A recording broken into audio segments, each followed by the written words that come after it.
Let's talk about Sudan, the country that has never known peace. But if you want to understand why, you need to go back to the time before Sudan even became a country.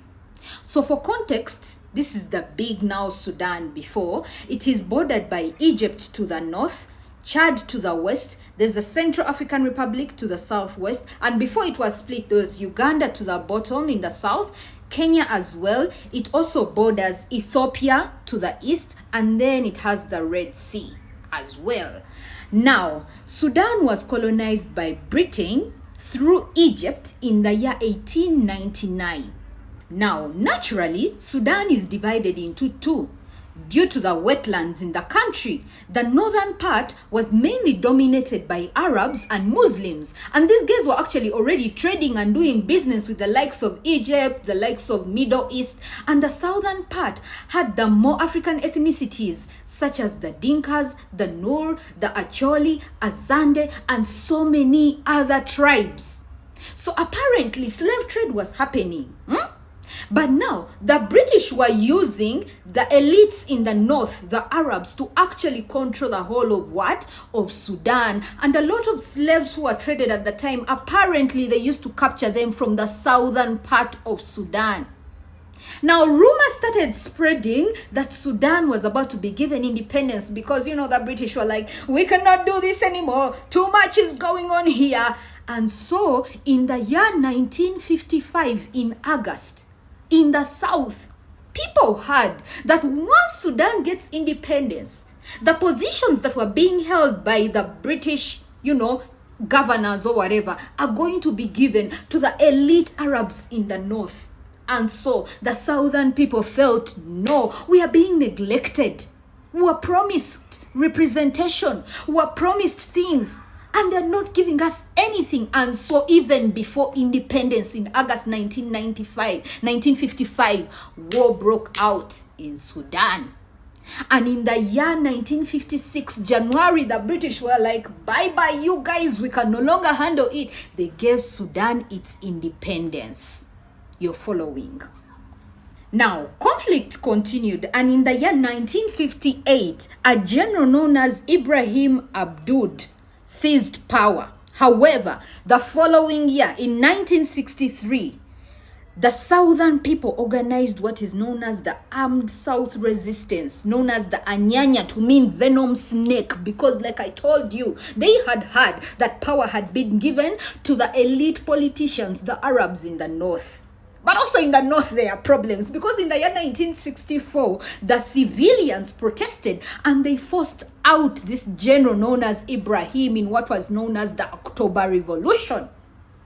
Now, after the civilians chased him away, in the year 1969, a young Amikano known as Jafar Nimeri, I don't know if I've pronounced that right, he took over power through a military coup. And I need you guys to remember that name. Okay, I'm going to keep calling him Jafar. And this guy stayed in power and there was at least some peace for at least a decade. You're following what I'm telling you. So, when he took power, he signed what is known as the Addis Ababa Agreement. And in this agreement, they agreed to incorporate the southern soldiers into the National Guard, to give regional autonomy to the south, and to give them a separate assembly or parliament so that they can have their own laws, their own way of doing things. You understand what's going on? And for a decade, things were okay. Until, like I told you guys, oil is a curse, because in the year 1970, they discovered oil in Sudan. But the challenge was, it was in the southern part of Sudan. Jesus Christ! When oil was discovered, the central government, which is based in Khartoum, definitely decided that the pipelines would flow north, the oil would flow north, the refinery would be north, and the money would come to them. It was up to them to decide if they were going to give the southern people a piece of it or not. And this guy who had signed the Addis Ababa Agreement, Jaffa, went against it and imposed the Sharia law on the whole country. Now, I forgot to tell you guys, because the north was mainly Arabs and Muslims, it was mainly Islam up there. Down here where more African ethnicities were, it was dominated by the African traditional society and also Christianity.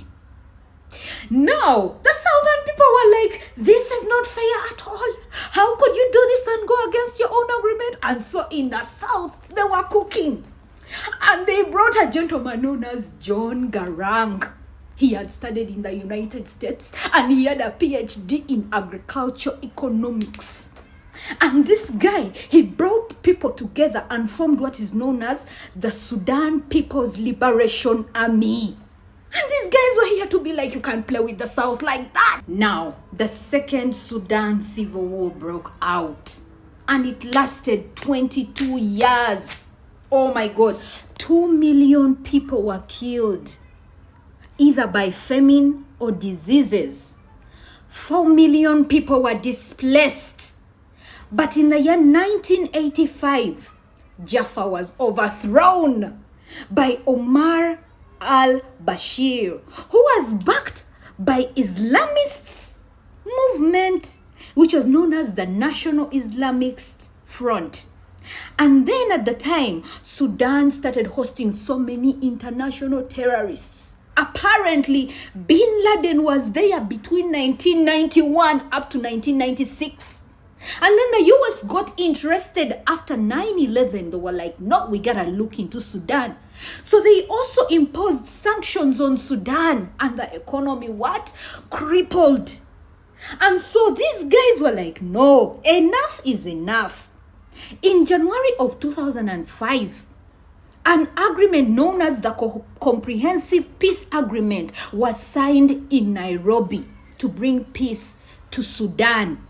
And in this agreement, they gave South Sudan some of the revenue from the oil. They promised them like a referendum to independence in the next 6 years, but they were given autonomy right now. And then at the same time, they made John Garang the first vice president of Sudan.